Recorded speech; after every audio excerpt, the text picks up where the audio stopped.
उसमें secret banner कहाँ पे हिडन है.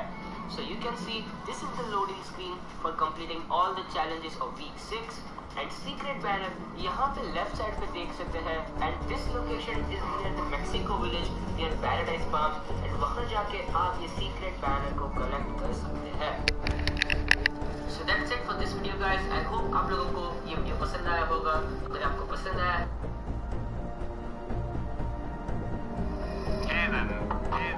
no I won't.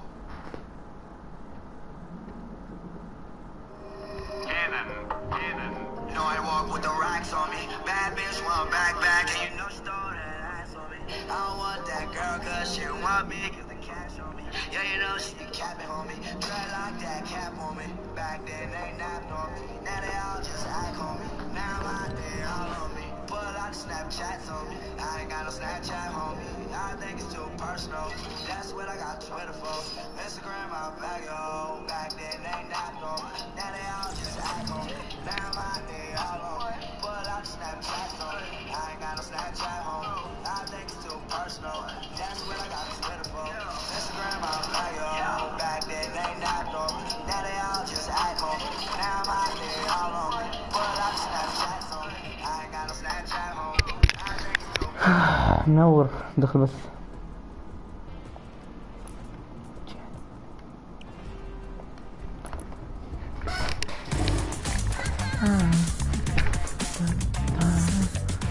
طالع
got the double D's where she's chilling.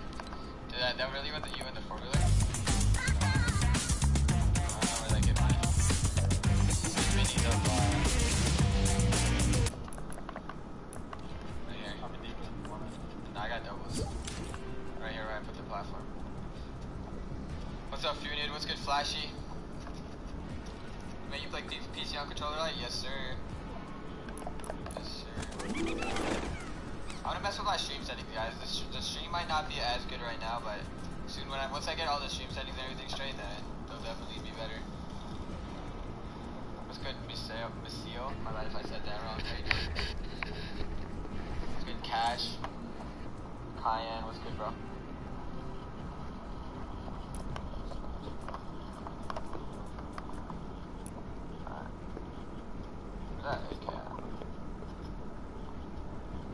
I'm gonna start making my way over towards the plains. David, Muddy, and Chronic News. Let's go to jail, bro.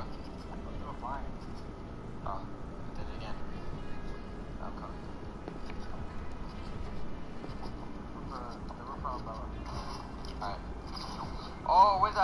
I just get shot from?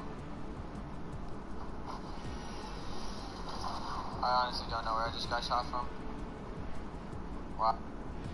This video was made possible by Skillshare, an online learning community. Stick around until the end of the video to learn that you can get an exclusive deal just for oversimplified viewers. So what else is happening? Well, when I said Britain was all alone, that wasn't entirely true. Many Commonwealth nations and other allied colonies had joined the war in Britain's support. They would play a key role throughout the war, particularly in the African and Italian campaigns. On the Axis side, Germany, Italy, and Japan signed a defensive tripartite pact, bringing their military alliance even closer together. The Soviet Union's war against Finland should have been an easy victory, but it became a humiliating struggle, and their military ineptitude was put on full display. In the end, they did force the Finns to sue for peace.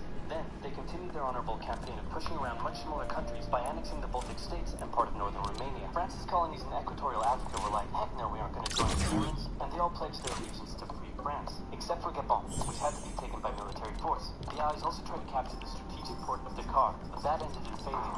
Mussolini had seen Hitler's successes, and he thought now it was Italy's time to shine, so he tried to take British Somaliland, and that went pretty well. Then he tried to take Egypt, and that went less well. Then he tried to take Greece, and that went really badly. Churchill began referring to Italy as Europe's soft underbelly. He began favoring a military campaign from the south and started sending British troops to Greece. All of this had Hitler pretty concerned, and he moved to protect his southern flank. He had been getting friendly with Hungary and twisted their arm into signing the tripartite pact and joining the Axis powers. Romania was also eager to join for protection against the Soviet Union. The tripartite pact was designed to prevent any other countries from deciding to join the Allies, specifically Britain's old ally, the pesky United States of America. When war first broke out, American public opinion was strongly against joining in. In 1940, there was an election. The Republican candidate said, "I will not send any young Americans to die in Europe." And sitting President Franklin D. Roosevelt said, "I will also not send any young Americans to die in Europe. Unless I have to, then I might." And Roosevelt won. Churchill asked him to join the war, but Roosevelt said, "No can do, Winston. But you know what? Here, have some weapons." America began supplying the Allies with food and munitions, but there was one problem.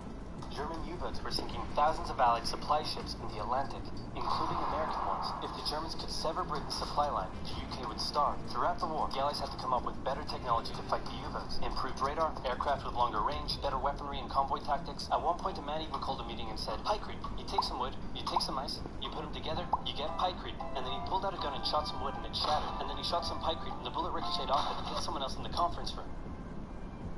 And then they tried to make a pykrete aircraft carrier, but that idea was scrapped because that's a really dumb idea. In the end, Alan Turing and his team of codebreakers cracked Germany's Enigma code, and the U-boats gradually became less and less of a threat. Back in Africa, Britain decided to push Italy out of Egypt. Hey, that was pretty easy, so they kept going. Hitler realized he was going to have to finally step in and do something. He went to Bulgaria and Yugoslavia and said, "Hey, I'm going to move troops through you to get to Greece, so either join us or, be invaded." Bulgaria opted to join them. Yugoslavia opted to be invaded. Then Greece finally fell to the joint German-Italian invasion. The British had moved troops from North Africa to fight in Greece, which helped Rommel and his tank divisions push the British back to Egypt, and they could have kept going, but a small, mostly Australian force held out under siege for 8 months in Tobruk, denying the Germans a strategic port city and disrupting their supply line. Despite having some success in the Middle East, the British didn't seem like any real threat for now. Hey, Soviet Union, look out! With 3 million troops, Hitler launched the largest ground invasion in history, and Stalin was far from ready. Both Churchill and Roosevelt had warned him of an impending attack, but he dug his head in the sand, and the Soviets didn't stand a chance. Germany made staggering progress, with huge encircling movements capturing mind-boggling numbers of Russian troops. 250,000 at Bialystok, Minsk, 300,000 at Smolensk, nearly 700,000 at Kiev, and again at Vyazma and Bryansk. Leningrad was put under a siege that would last an insufferable 4 years. The invasion of Russia had been Hitler's main ideological goal from the beginning, and his hatred for the ethnic peoples there was now unleashed in all its fury. The Eastern Front of the Second World War was brutal for all that endured it. The Germans were now inside of Moscow, and that's it. It's all over. But then, it happened. It got cold. Stupid cold. Hitler had hoped the Soviets would give up before winter, but they kept fighting. His commanders came to him and said, "Can we please dig in for the winter and wait until spring?" "No. Keep going." "But oil is literally freezing inside our vehicles." "That's fine. Keep going." "We're having to leave the corpses of our frozen horses by the side of the road so we can still find our way in the snowdrift." "Perfectly normal. Keep going." Hitler hadn't given his millions of men winter clothing and supplies because he thought he really should have won by now. Then, Stalin called in troops from the Siberian front, specially trained to fight in the extreme cold, and the Germans were no match. They were now being pushed back. They had no choice but to dig in and wait for winter to end. Germany's victories were staggering, and Japan was eager not to miss the victory bus. Their war in China had come to a standstill, but they wanted to keep expanding their sphere of influence and getting those sweet, sweet raw materials. They began making plans to expand southward, but there was a problem. Southeast Asia was heavily colonized by America and Great Britain. It was also full of ocean. Ocean meant naval combat, and there was no way the Japanese Navy could stand up to the US and the UK. So they thought, wouldn't it be nice if we could destroy their navies before we begin our conquest? And so it was. On December 7, 1941, the Japanese launched a surprise air raid on the US Pacific Fleet at Pearl Harbor and inflicted a huge amount of damage. They also attacked British colonies in Southeast Asia. Roosevelt had no choice but to declare war on Japan, and so did Churchill. Hitler then declared war on America, even though he totally didn't have to. The attack on Pearl Harbor seemed like a big Japanese victory, but they didn't attack any of the naval repair yards, fuel storage tanks, or the submarine base, meaning the Pacific Fleet would be up and running again pretty soon. In the meantime, though, the Japanese were able to begin their conquest. They took Guam, the Gilbert Islands, Wake Island, Hong Kong, and the Philippines. They forced Thailand to join them so they could march their troops through to Malaya. They swept through Singapore, North Borneo, the East Indies, New Guinea, the Solomons, and they were now threatening northern Australia and the borders of India. Japan's victory had been as staggering as the Germans, and it reinforced the Japanese idea that this was a divine war which they were destined to win. But their victories had been based on speed, not power, and power would eventually catch up with them. For now, though, in all occupied nations, people suffered. Persecution, forced labor, harsh punishments for any who spoke out against their occupiers. In Europe, the Nazis were rounding up ethnic minorities and other unwanted groups and individuals. In particular, millions of Jewish people would suffer through the terrible events of the Holocaust. Brave resistance movements rose up in defiance of their invaders, while the people held out for hope. And hope was coming. Winter was over, and Hitler could continue his push eastward. But this time, he switched up his strategy. He wanted to focus on the south. His plan was to cut off the Russian armies in the Caucasus, an area full of oil, and then invade the Caucasus and take all the oil. His forces moved across the north with ease, and Hitler got cocky. He rerouted the 4th Panzer Army south early, leaving the 6th Army to complete the encircling movement alone. To do so, the 6th Army had to reach and take the key Soviet city of Stalingrad. The Russians defended it fiercely, and Stalingrad saw some of the harshest fighting of the entire war. The Soviets held up the German advance for 5 months as they battled in the war-torn city, which bought them valuable time. When the Germans had first launched their invasion a year earlier, the Soviets had moved their factories to the east. Those factories had been building a butt-ton of tanks and aircraft and getting the Soviet army up to scratch. Now, it was ready. Stalin gathered his new and improved forces around the city, and in an attack that resembled Hitler's own encirclement tactics, they began surrounding the 6th Army. Hitler's commanders came to him and said, "Hey, maybe we should retreat." But Hitler said, "No, you stay." The entire 6th Army was trapped and had to surrender. With complete air superiority, the Soviets started pushing westward. For Stalin, it was a resounding victory. For Hitler, an absolute catastrophe. Things also weren't looking too good for Hitler elsewhere. With America now in the war, Allied bombing over German cities reached devastating levels. In Africa, the British had pushed Rommel back again. Then they were pushed back again, and finally, after a decisive battle at El Alamein, and with American and British troops arriving in the west, the Germans and Italians were squeezed out of Africa. Japan was also already seeing its rapid success being turned around. They attempted to take the island of Midway, but the US Navy was ready for the attack, and they sank Japan's carrier. Actually, they sank a lot of them. It was a battle from which the Japanese Navy would never recover. British, Indian, and Chinese troops held the line in the harsh jungle terrain of Burma, and the Japanese suffered losses in the Solomon Islands and New Guinea. They began to realize they were not invincible.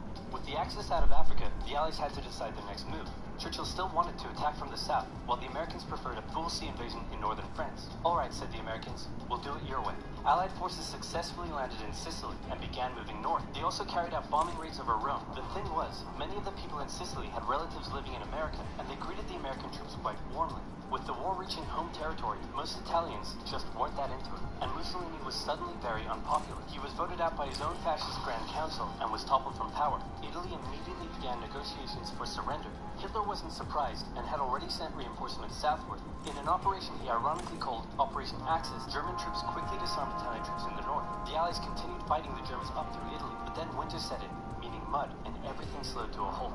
"All right," said the Americans, "let's do it our way as well." Germany had made itself a lot of enemies, and millions of Allied troops had been gathering in England as factories worked around the clock producing the war material needed for a super crazy massive, the likes of which the world has never seen before, invasion of Europe. The Germans knew an Allied invasion would come, but they didn't know where it would land. Thanks to Allied deception tactics, they thought there was a pretty good chance it would come at Calais, but the Allies were really going to land in Normandy, because it was less fortified and the beaches were nicer. Under the careful planning of General Dwight D. Eisenhower, the invasion that had been long in the making was just about ready to go. Just one thing was preventing the launch: the British weather. For a short while, everyone sat around waiting for a decent day, and then it came. On the night of June 5th, over 1,000 bombers took off and raided coastline defenses, while paratroopers were dropped inland in a bit of a chaotic operation, tasked with sabotaging defenses and capturing key bridges to stop any German reinforcements from reaching the beaches. Early the next morning, the barrage came, as Allied ships fired a huge number of shells at the German fortifications, and then the landings. The Americans at Utah and Omaha, the British at Golden Sword, the Canadians at Juneau. It was a tremendous struggle with a great loss of life, particularly at Omaha, but the Allied troops captured the beaches and the landings were a success. Then they began the What's up, man? Hello, bruh. Why you don't have Sony? How are you, man? وادخل سيرفرات منه بسو I give you leader man. لا والله يا مان. اي والله يا مان. تحديات يا اخي. خلاص كل التحديات.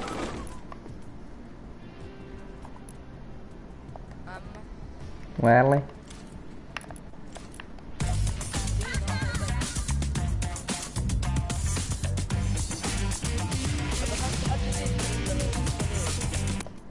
انا قلت لك التحديات اللي يروح مدينه ومدينه نفس الجيم هاي سووها اول شيء، ما سويتها اول شيء بتتنكب.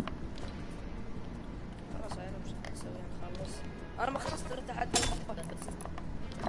يقول لك لما انت اولا انت تلت التاور. نزلت تلت محطهم كلهم. شكلك محطوك كلهم. والله محطهم من اول يوم بالشيء. يجي جون علي جون علي. في مقلب.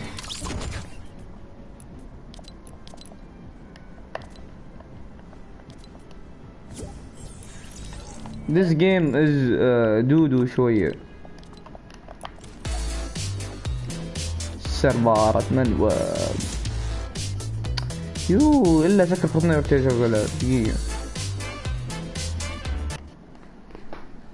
Your game without a sync with your party.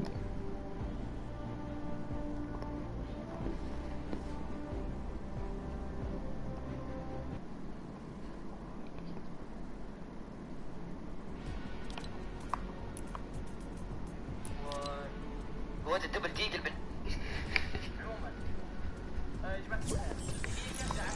This game very dude. ايوه ديسكو دومينيشن يكونوا منه ب1000 10 مليون. ترى التحديات اسهل في ديسكو دومينيشن لو ما تدري. تحديات اسهل تسويها في ديسكو دومينيشن يا نوب.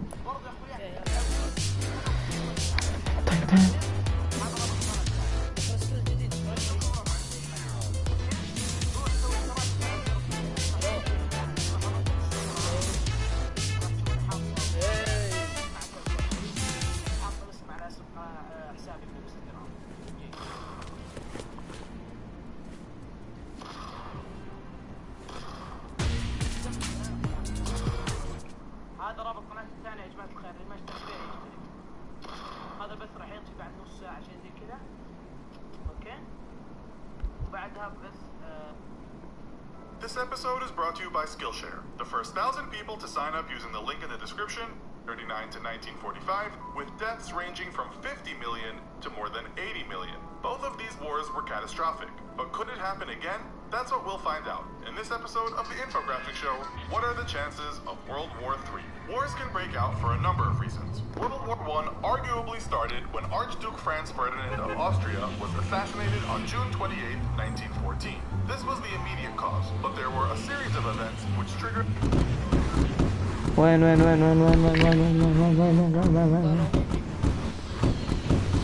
اي صعب تقدر تسوي تحديات دايم مان.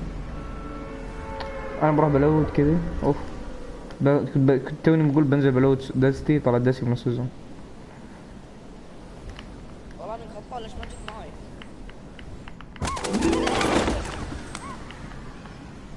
يا اخي الجلايدر اسطوري يا اخي. ها؟ الجلايدر يا اخي اللي يطير 79 والله اسطوري. اي اسمعك. انت يا كم؟ الجلايدر يسمع ضحكتي والله. انت يا كم من؟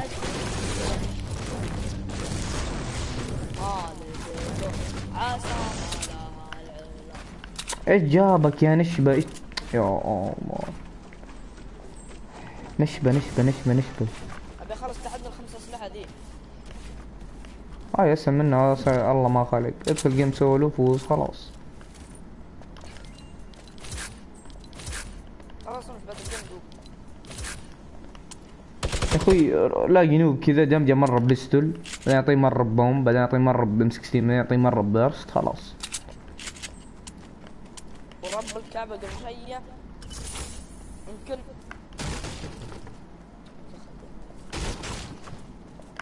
انا ادور دواء عيوني. يمكن ضربت موعد بكل اسلحتي. ايه يمكن باربع اسلحة. اوكي. بعدين جاني واحد ثاني وشليته بسنايبر. زين.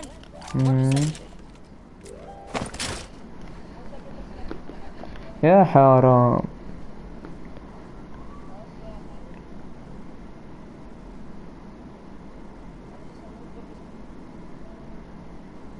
هي بس يبر بس دقيقة.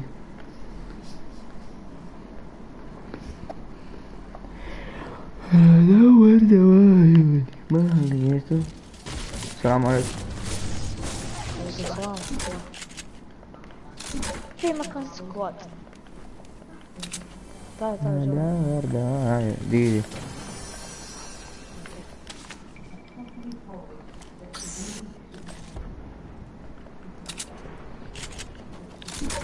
يا عبود. اي يا جبر لازم اسكر والله اسف.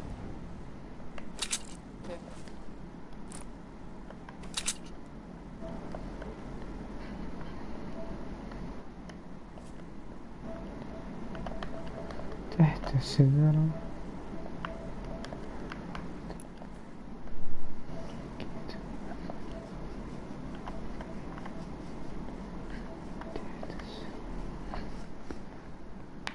اصبر.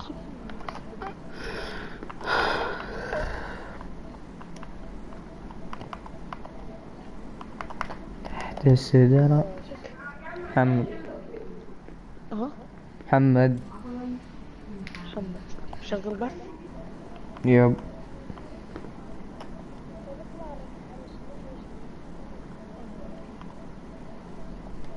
طب ارسل لي يا عمر. اوكي بس ما لقيته تحت الشجرة. انا ادور دواء عيوني.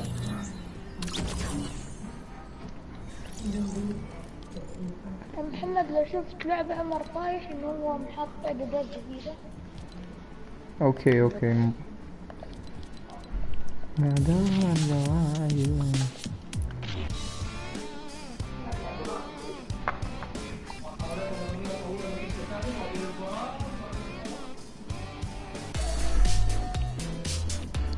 بس بديلك وان كتير وجيب سكين ضد الرجال.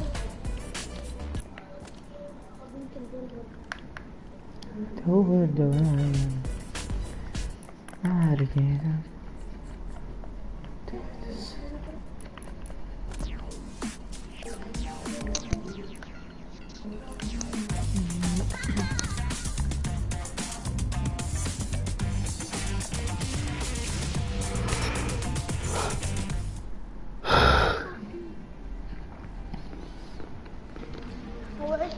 هو ما كان بيلعب معك، كنت اثنين او شوف كان بيلعب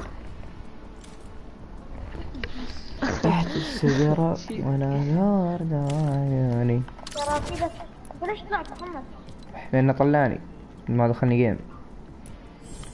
اما هو داخل معنا لكن عنده نقلق صح؟ لا ما دخلني جيم. اصبر لا اصبر. هو بيدخل بعد شوي. لا هو طلعه. انت طلعت اثنين طلعت. هو طلعوه برا البارتي اللي هي هو بارتي. طلعوك برا البارتي يعني انت في اللوبي الحين. جبني شاري جاب بنا. انت في اللوبي. يب انا في اللوبي. اوكي. يعجبني اللي شاري دار دورت وعيوني ما لقيته تحت السدرة. الله يبارك فيك الله يبارك فيك. تحت السدرة وانا دور كم واحد يتابع البث يا محمد؟ ما لقيته 16. كم عندك مشترك؟ دي اتأكد.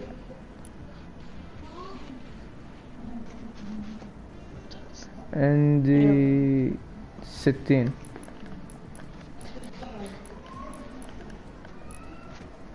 الله يزيدك. آمين.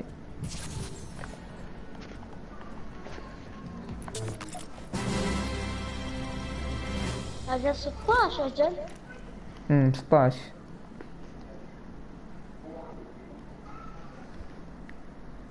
يا أبوي أنت ولا حد يتفرج بثك. صح صدقت. والله. صح.